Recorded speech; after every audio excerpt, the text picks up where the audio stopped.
Good morning. My name is Ricardo Rodriguez, and I am a plastic surgeon. I was on the faculty at Yale Medical School and now have a private practice with a teaching appointment at Johns Hopkins.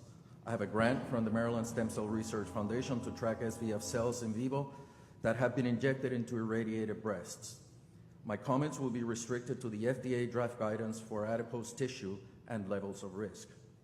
The FDA states, because connective tissue provides structure and support to the body, FDA considers connective tissue, including adipose tissue, to be a structural tissue. This statement is not supported by the FDA's cited authority used in the guidances, Junqueira's Basic Histology Textbook and Atlas.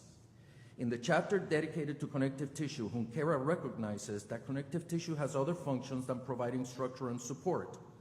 It classifies connective tissue as follows. Number 1, connective tissue proper. Number 2, embryonic connective tissues. And number 3, specialized connective tissues. The specialized connective tissues are defined by their principal specialized functions. They are blood, reticular connective tissue, adipose tissue, bone, and cartilage. Although the primary function of some types of connective tissue is to provide structure and support to the body, connective tissue has a wide variety of functions that depend on the types of cells and the different classes of fibers involved. For example, blood is a specialized connective tissue consisting of cells and fluid whose principal function is transport. It is a connective tissue that is not structural tissue. Reticular connective tissues have a backbone composed of a delicate network of reticulin and collagen III fibers with attached fibroblasts that hold the organ together.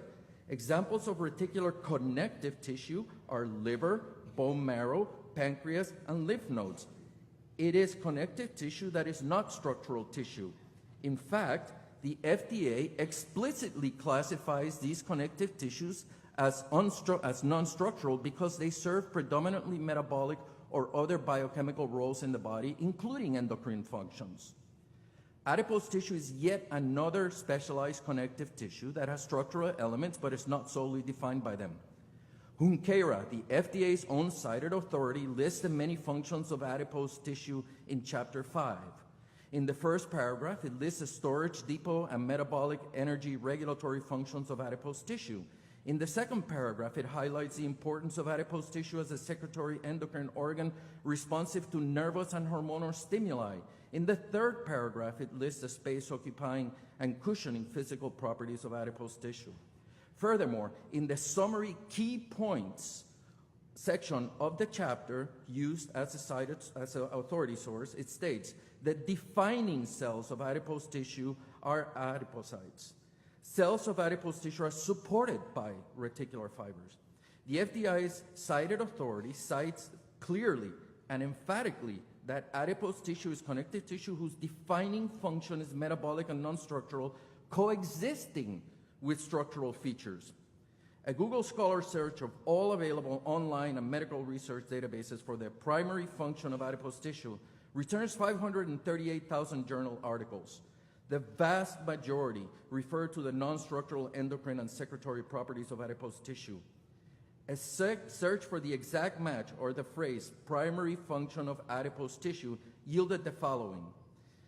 It was long believed the primary function of adipose tissue was energy storage. In fact, stromal adipose tissue is a complicated endocrine organ. This is critically important because it goes to the core of determining what constitutes minimal manipulation and what is homologous use of adipose tissue. CFR 1271.3 states, homologous use means the repair, reconstruction, replacement, or supplementation of a recipient's cells or tissues with an HCTP that performs the same basic function or functions in the recipient as in the donor. Section 1271.3 correctly acknowledges that an HCTP may have more than one function. Junqueira, the FDA's cited authority for these guidelines, states unequivocally that this is the true fact for adipose tissue. FDA guidance must reflect this fact. Currently, it does not. And now I'd like to comment on levels of risk. This mischaracterization of the nature of tissues also undermines the ability of a risk tier framework to adequately assess risk. There is no scientific or rational basis for treating an allogeneic, cultured, engineered iPS cell and an autologous and non-expanded SVF cell as having identical risk profiles. The tragedies we heard of last Thursday were not caused by SVF cells misbehaving. They were caused by practitioners misbehaving.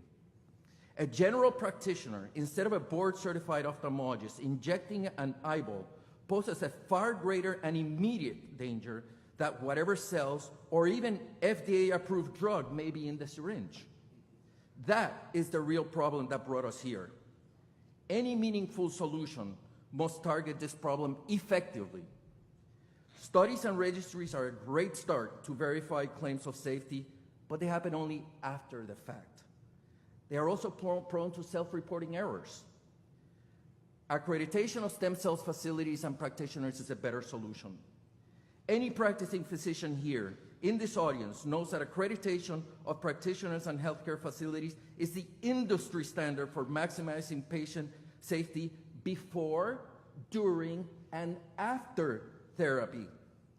Periodic audits and the specter of losing one's credentials are powerful motivators and deterrents. Specialist societies like IFAS and the ASPS welcome the opportunity of working together with accreditation agencies such as the quadruple ASF that accredits surgery centers and the AABB and ISCT present here to work together to help the FDA solve the problems that brought us here. Thank you.